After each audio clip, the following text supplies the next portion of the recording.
When you announced that you would support the pact with Iran, the nuclear deal, you said it's not all that many of us would have liked. Is it a good deal or is it just good enough? James, I voted against the war in Iraq. I heard the same evidence that everybody else heard. I didn't believe Bush, I didn't believe Cheney, I didn't believe Donald Rumsfeld in what they were saying. And if you go to YouTube and find the remarks that I made on the floor of the House at that point, sadly, and I say this without any joy in my heart, much of what I predicted about the destabilization of the region turned out to be true. As the former chairman of the Veterans Committee, I can tell you that people do not fully understand the cost of war. I mean, it's not just that we lost 6,700 brave men and women in Iraq and Afghanistan, it's the 500,000 that came back with PTSD and traumatic brain injury. I think what President Obama is trying to do is to do everything that he can to make sure that Iran does not get a nuclear weapon, but do it without another war. I am astounded, I really am, to hear my Republican colleagues go on the floor of the Senate and kind of blithely talk about, well, there's another option. What they're talking about is another war. We were at war in Afghanistan, didn't turn out well. War in Iraq did not turn out well. We do not need another war. Now, I'm sorry, is this a choice between diplomacy and war? I think it is. Look, if it fails, who trusts Iran? I don't trust Iran. Nobody trusts Iran. But there are very tight restrictions here in terms of not only releasing, lowering the sanctions, but also the ability to bring them back. So I think you give peace a chance. War is always an option, but in my view, a great nation has got to use every capability that it has to prevent war. War is a terrible thing, and I would like to see us succeed here, as the president is trying to do, without going to war. You voted for the war in Afghanistan, yes, and you voted against both wars in Iraq yes. in the early 90s and Right. a decade ago.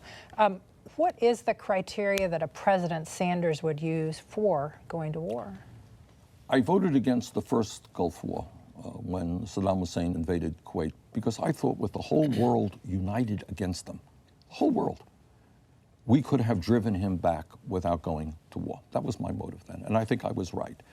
In terms of the war in Iraq, I could not believe the stuff that we were hearing from the Bush administration, and I feared very much the kind of destabilization that would take place.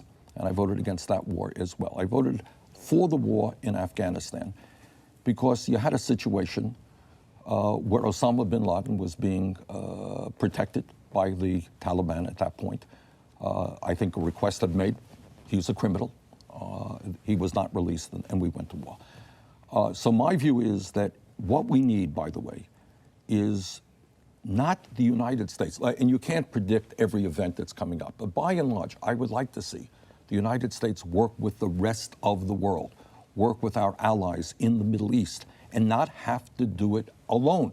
Diplomacy, though, needs to be backed up, as most view, it needs to be backed up by military strength. Sure.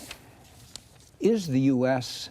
sufficiently militarily strong in order to act that way in leading the world? Well, I could tell you that the United States now is spending, I believe, more on our military than the next 9 nations combined. Is it enough? That is, would you increase the strength of the U.S. military? What I would do is change the priorities of the U.S. military. You're asking me, is it enough? We have elderly people in this country living on $13,000 a year because they don't get enough in Social Security.